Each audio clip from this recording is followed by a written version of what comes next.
अब हम पृथ्वी की दो गति के बारे में अलग अलग से जानकारी लेंगे। अब आपके सामने अभी पृथ्वी का कौन सा गति चल रहा है? घूर्णन गति। अब घूर्णन गति किसे कहते हैं इसको बताते हैं। घूर्णन गति कहते हैं पृथ्वी के एक्सिस के चारों ओर, एक्सिस ये हो गया पृथ्वी के बीचों बीच जो दंड है, जो जिसको सपोर्ट में रख के, जिसको केंद्र में रख के पृथ्वी का ये घूर्णन हो रहा है, इसको कहेंगे पृथ्वी का एक्सिस।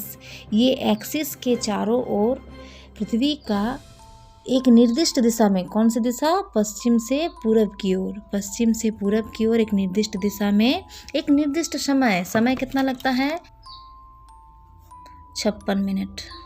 कितना समय लगता है? 23 घंटा 56 मिनट। इसको हम लोग क्या बोलेंगे? 24 घंटा। ये 24 घंटा पृथ्वी को एक बार आवर्तन, ये जो घूम के फिर आना एक जगह, तो इसमें समय लगता है पृथ्वी का 24 घंटा। ये एक दिन मानते हैं हम लोग, मोटा मोटी मानते हैं एक दिन।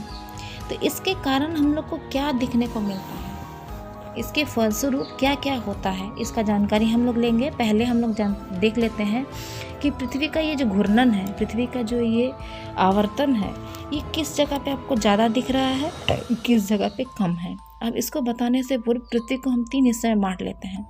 एक हिस्सा हो गया उत्तरी ध्रुव, दूसरा हिस्सा हो गया दक्षिणी ध्रुव, और बीच वाला हिस्सा हो गया विषुवत अंचल। इसको कहते हैं विषुवत अंचल।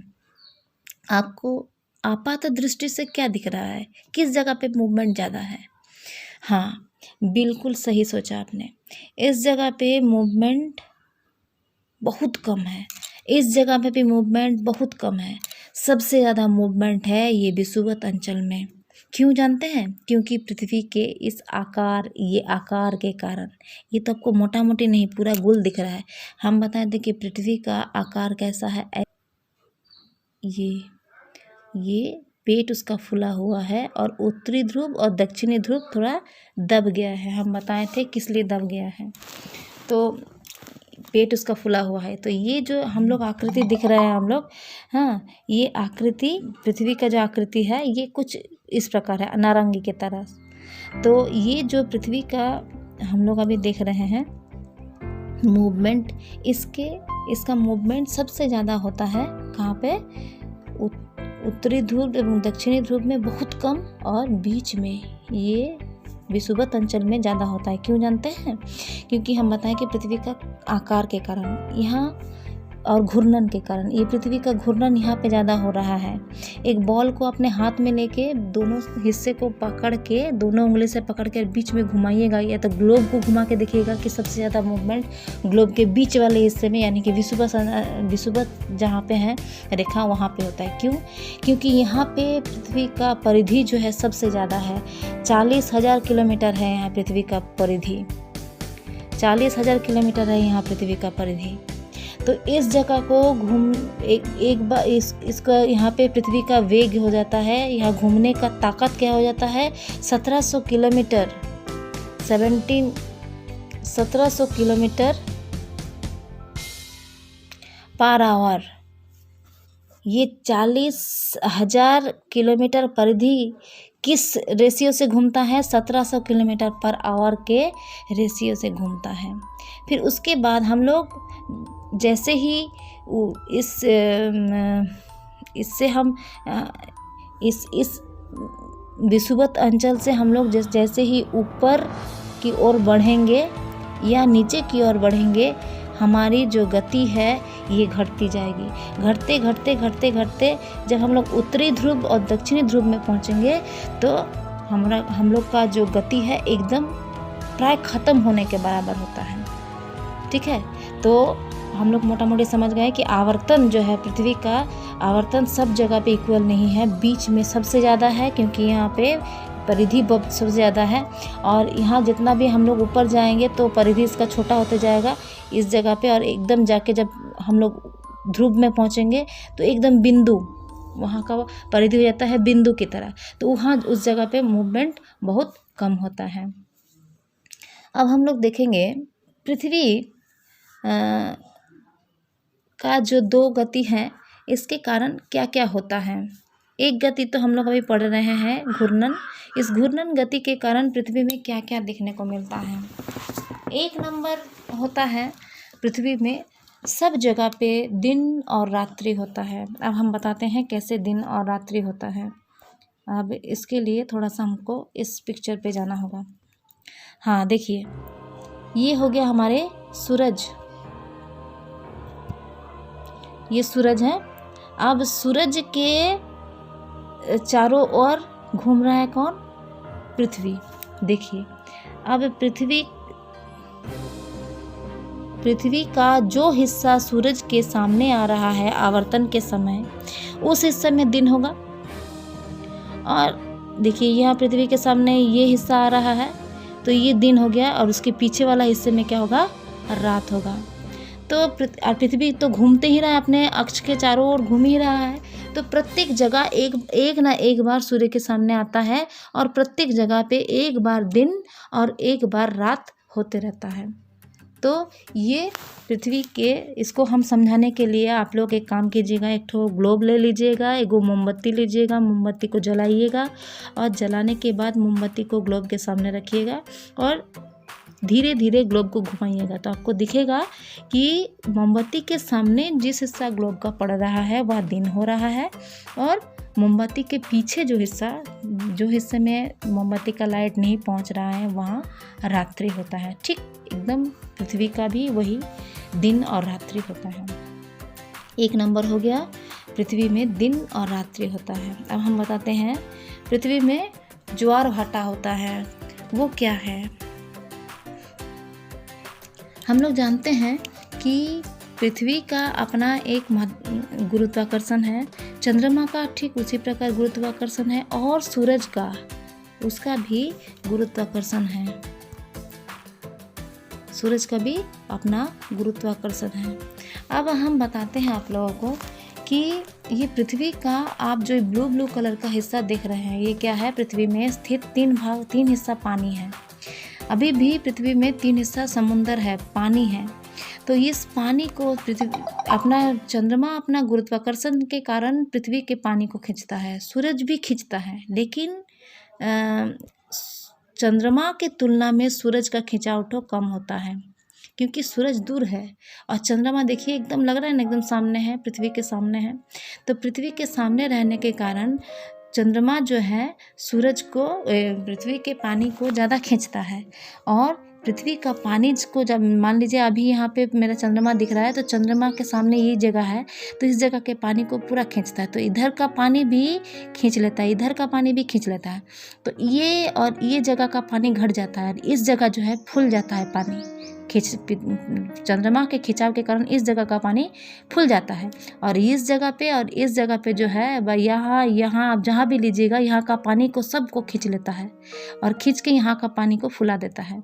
तो यहाँ हो जाता है ज्वार, और इस जगह सब में हो जाता है भाटा। ठीक है, तो ठीक पृथ्वी भी घूम रहा है और चंद्रमा भी घूम रहा है पृथ्वी की ओर। तो पृथ्वी का हर एक हिस्सा चंद्रमा के सामने आता है। दिन में एक बार जरूर दिन में जरूर एक बार पृथ्वी का प्रत्येक हिस्सा चंद्रमा के सामने आता है, और चंद्रमा के सामने आने पर उस जगह पे ज्वार होता है, और उसके ठीक विपरीत दिशा में जहाँ का पानी खींच लाता है वहाँ भाटा होता है। तो पृथ्वी के आवर्तन के कारण ज्वार भाटा होता है। अब हम बताते हैं तीसरा क्या है, पृथ्वी के आवर्तन के कारण और क्या होता है। पृथ्वी के आवर्तन का कारण एक तो हम बताएं कि दिन रात्रि होता है, दूसरा हम बताएं कि पृथ्वी का ज्वार भाटा होता है। अब हम बताते हैं पृथ्वी के आवर्तन के फलस्वरूप हमारे पृथ्वी में जीव जंतुएं, हम लोग जो है श्वास ले रहे हैं, ये प्राण का अस्तित्व पृथ्वी के आवर्तन के कारण ही हुआ। कैसे? पृथ्वी अगर नहीं घूमती तो क्या होता? पृथ्वी अगर नहीं घूमती तो पृथ्वी का एक ही हिस्से में सूर्य का किरण प्रकाश पड़ता है, एक ही हिस्से में, और ये हिस्सा जो है पृथ्वी के सामने का हिस्सा जो ये हिस्सा में हमेशा दिन रहता है, इधर रात। तो आप समझ रहे हैं, अगर हम लोग दिन में रहते तो ज़िंदगी भर दिने में दिन देखते, रात देखने को मिलता नहीं, और हम लोग अगर रात देखते तो दिन देखने का सौभाग्य प्राप्त नहीं होता। तो पृथ्वी के आवर्तन के कारण ही प्रत्येक जगह पे एक बार दिन एक बार रात्रि होता है। और अगर एक ही जगह पे अगर मान लीजिए पृथ्वी का, रुकने दीजिए, हाँ, पृथ्वी का इस जगह पे अगर दिन और यहाँ पे रात रह जाता तो यहाँ पे गर्मी होते होते एकदम पूरा, जैसे कि बुध का क्या हुआ, बुध यहाँ पे एकदम सूरज के सामने उसका घूर्णन होता है, एकदम यहाँ सूरज के, और उसका कोई आवर्तन गति नहीं होता है, एक ही दिशा में ऐसे करके घूमता है पृथ्वी के सूरज के चारों ओर। और तो एक बुध का एक हिस्सा जो है इधर पूरा जल गया है, और पीछे का हिस्सा एकदम ठंडा बर्फ पड़ गया है। तो पृथ्वी का भी वही होता है, बुध के तरह एक हिस्सा पूरा जल जाता, इधर का हिस्सा जल जाता, और इधर का हिस्सा जो है एकदम ठंडा रह जाता, वहाँ प्राण का अस्तित्व नहीं होता। तो पृथ्वी के इस आवर्तन गति के कारण ही पृथ्वी में प्राण का अस्तित्व संभव हुआ। ये हो गया पृथ्वी का। ये एक तो और बहुत अच्छी बात हम बताते हैं, पृथ्वी के इसके कारण ही होता है ये, इसमें फिर हम आते हैं। यहाँ देखिए, हम बताएं कि आपको कि पृथ्वी का आवर्तन का वेग ये जो है विषुवत अंचल में बहुत ज़्यादा होता है, इतना ज़्यादा घूमता है पृथ्वी उस अंचल में, उस जगह पे, कि वहाँ जो इसके ऊपर जो वायु है, मान लीजिए यहाँ मेरा ये जो दिख रहा है, इसके ऊपर जो वायु है, हवा है, या समुंदर का पानी जो है इधर से उधर जाता है, उधर से इधर आता है, वो तो एक जगह स्थिर नहीं ना रहता है। तो इस जगह पे बीच वाला हिस्से में जैसे ही वायु प्रवाह, मतलब वायु मान लीजिए इधर से ऊपर जाएगा या ऊपर से नीचे की ओर आएगा, तो जैसे ही वो ये विषुवत अंचल में पहुंचता है तो इतना पृथ्वी का वेग वहाँ पे होता है, इतना घूरने का ताकत होता है कि जब दक्षिण गोलार्ध में वो आता है, ये ऊपर वाला हो गया उत्तरी गोलार्ध और नीचे वाला हो गया दक्षिणी गोलार्ध, तो जैसे ही दक्षिणी गोलार्ध में होता है तो बायां तरफ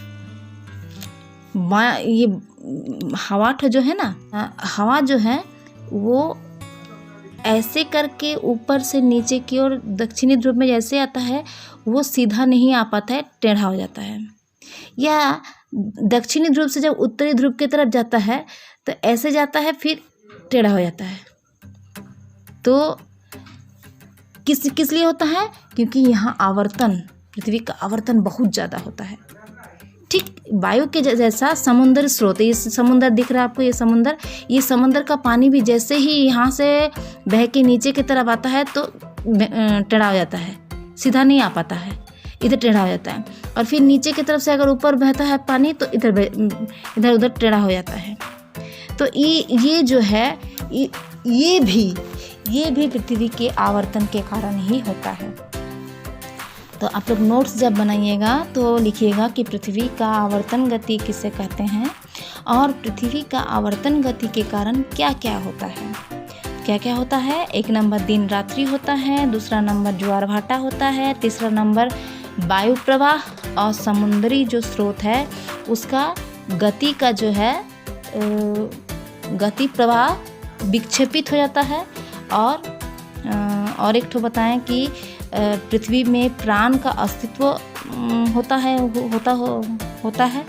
और एक ठो और पॉइंट है कि पृथ्वी के प्रत्येक जगह पे एक बार सूर्य उदय होता है और एक बार सूर्यास्त होता है।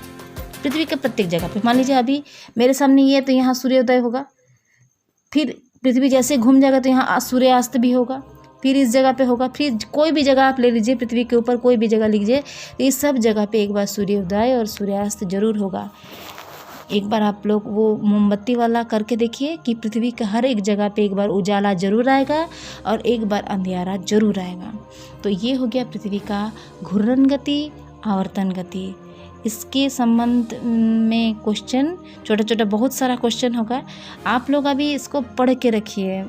और जैसे ही लॉकडाउन ख़त्म होगा और हम लोग जब क्लास में जाएंगे तो इससे संबंधित ये सामने, ज्योग्राफी एक ऐसा सब्जेक्ट है जब तक आप सामने नहीं होइएगा इसको समझाना बहुत मुश्किल है। तो इसको हम एनिमेशन के द्वारा कोशिश किए हैं आप लोग को समझाने की। पता नहीं आप कितना समझा पाए। तो सामने अगर होते, ग्लोब होता मेरे सामने, मोमबत्ती रखते, तो आप लोग को बढ़िया से समझा देते हैं। कोई बात नहीं, अभी आप लोग घूर्णन के विषय में जानकारी लिए। अब हम बताएंगे आप लोग को परिक्रमण के बारे में नेक्स्ट क्लास में। Thank you.